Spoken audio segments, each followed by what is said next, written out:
Buenos días, profesor. Hoy junto a mi compañera Valentina Palma y yo, Javiera San Martín, vamos a presentarles sobre los triángulos del cuello. Para el ramo de Morfología y Función 2 de la carrera de terapia ocupacional del año 2021, vamos a trabajar los triángulos del cuello a través de un body paint en el cual hablemos de los límites, su contenido, su inervación. Para comenzar, hablaremos de los triángulos del cuello. El cuello es la parte del cuerpo que conecta la cabeza con el tronco y los miembros superiores. Su límite superior es el borde inferior de la mandíbula, el proceso mastoideo del hueso temporal, la clavícula, el acromion y el proceso espinoso de la cervical 7. En primer lugar, tenemos que identificar los límites del triángulo anterior. Aquí podemos ver el músculo esternocleidomastoideo que se encuentra entre el proceso mastoide del hueso temporal y el manubrio esternal. Aquí también tenemos el límite inferior de la mandíbula y la línea media del cuello. El triángulo anterior posee 4 subdivisiones. El primero, de color azul, es el triángulo submentoniano.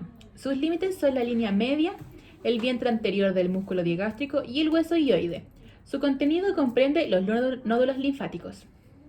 El segundo, de color verde, es el submandibular. Sus límites son el borde inferior de la mandíbula, dientes del músculo digástrico anterior y posterior. Su contenido son glándulas submandibulares, nódulos linfáticos submandibulares, nervio hipogloso, nervio miloioideo, arteria y venas faciales. El tercero, de color morado, es el triángulo carotídeo. Sus límites son el borde posterior del músculo digástrico, vientre superior del músculo omoioideo y el borde anterior del esternocleidomastoideo.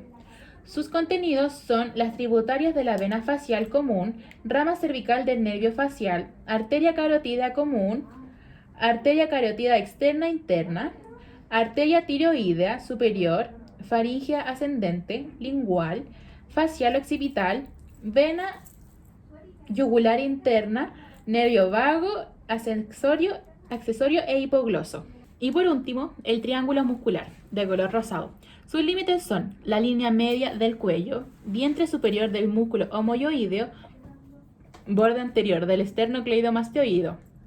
Su contenido es el músculo esternoioideo, omoioideo y tiroioideo, glándulas tiroides, paratiroides y faringe. Entonces tenemos que el triángulo anterior del cuello tiene 4 subdivisiones. Todas son pares a excepción del triángulo submentoniano que es impar. Además, en el tercero, de color morado, que es el carotídeo, se encuentra la vena yugular interna, la arteria carotidia y nervio vago. En segundo lugar, tenemos el triángulo posterior del cuello, que se encuentra en la zona lateral de este. Sus límites son por anterior por el borde posterior del músculo esternocleidomastoideo, por la parte posterior del borde anterior del músculo trapecio. En nuestra compañera vemos una representación ya que este es más grande. Está ubicada en el tercio medio de la clavícula.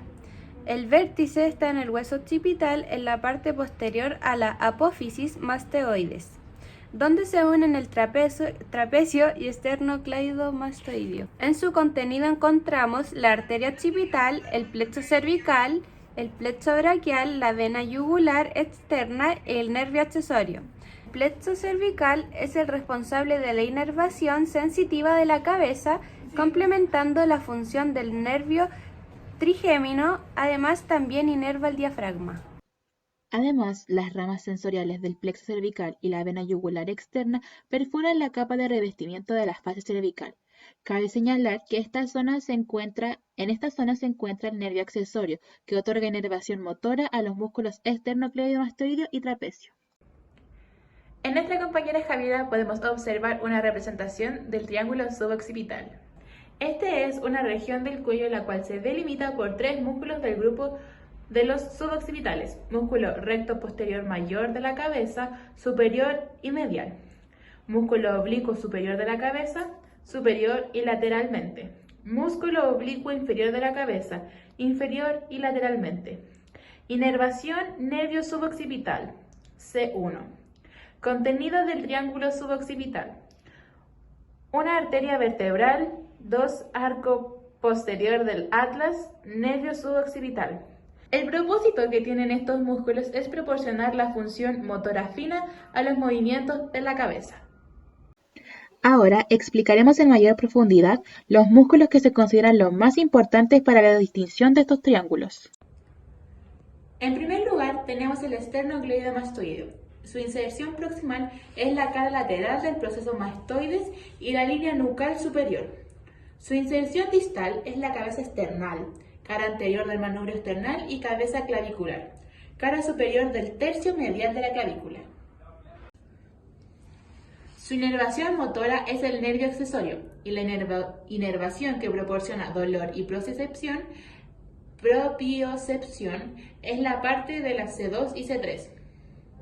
Su acción es la flexión lateral del cuello y rotación heterolateral de la cabeza y cuello, extensión de la cabeza y cuello. Puede actuar como inspirador accesorio ya que eleva las clavículas. En segundo lugar, tenemos una representación del trapecio.